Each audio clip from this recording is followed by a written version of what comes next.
Hi guys, it's Michelle. We're out here at the Red Bull Arena with famed Mike Petke, former New York Red Bulls player, now front office director of fan stuff or whatever. So thank you for having us today. We all had a really good time. I have a few questions for you. Are you happy to be off the field and finally, being more like in the office and not on the field per se? Happy is definitely an interesting word to use. I would more use I'm comfortable and I'm enjoying it now. Of course, every athlete always wants to stay on the field for as long as they can, and I think I have done that. If I could get some magic potion and turn my legs back to 21 years old, I would gladly be back on the field for the next 10 years. But I'm enjoying this. It was a great transition for me, and I'm really enjoying what I'm doing. Oh, good. So what are you most looking forward to? It's gonna be edited. What are you most looking forward to doing with interacting with the fans? Is there anything you have planned that you really just want to get started on, or? Well, I mean, I've already started speaking with both Viking Army, GSS, and the Empire Sports Club, but I'm here with the Viking Army today, who are unbelievable. We have a ton of things planned. Not so much that I want to speak about right now. We want to make sure everything's lined up before it happens. But this is exactly where I want to be.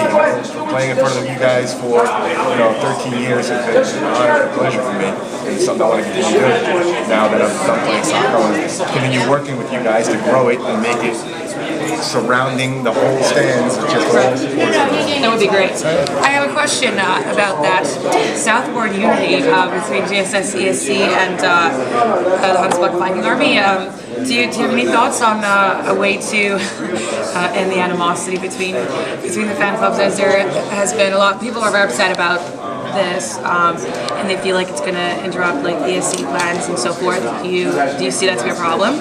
Well, being that I've been in the situation of admiring it from afar as a player for so long, I'm only 2 weeks in the job, so I'm just getting to know certain things that's going on. I would like to say I don't see it to be a problem. I had representatives from all 3 clubs the other night having a couple of beers, and everything went smoothly. Everything was great. I think that it's important for everybody to have their individual feelings, individual thoughts, and their own personality. But when all 3 of you guys are supporting the same thing, which is the Red Bulls, there's no reason why they can't be, an easy way to work together in some aspects. So I'm sure it might be a little some problems and some bumps in the road, but we're confident everything's gonna be great. Okay. As a player, as a former player on the field, can you explain how important the supporters clubs are to the players? Does it amp you up? Do you guys feed off our energy, or is it not really? It's just background noise, or what do we bring to the table for you? Especially at Red Bull Arena, you without a doubt bring a 12-man feeling.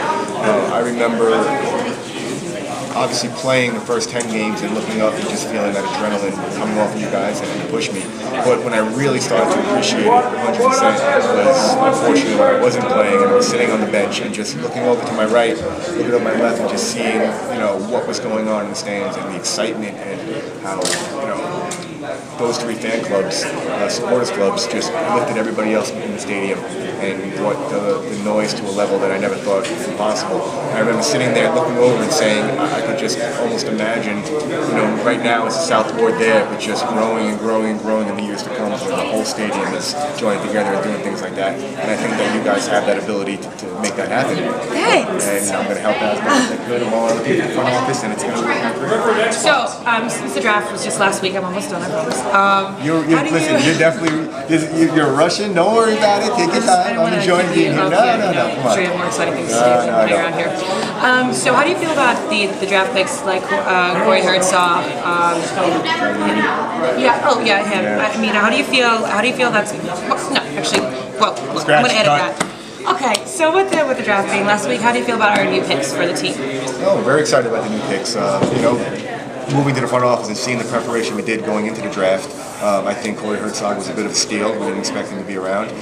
John Rooney is a win-win situation for us. I think that just with him being who he is and being around soccer in England all his life, playing in the Everton Football Club as a youth, I think we're going to have good things from him. And then the rest of the guys, I think they're going to have a great opportunity to come in and find their place and get experience for the future. So I guess you're feeling that John Rooney being the younger of the two Is he gonna? Do you think that he'll do the same thing that Thierry Henry did at Rafa Marquez, which is bringing a lot of other fans that wouldn't normally come to a game like this? No, definitely not about to put any type of that type of pressure on some 20-year-old kid. Not at all. I think it's different with John.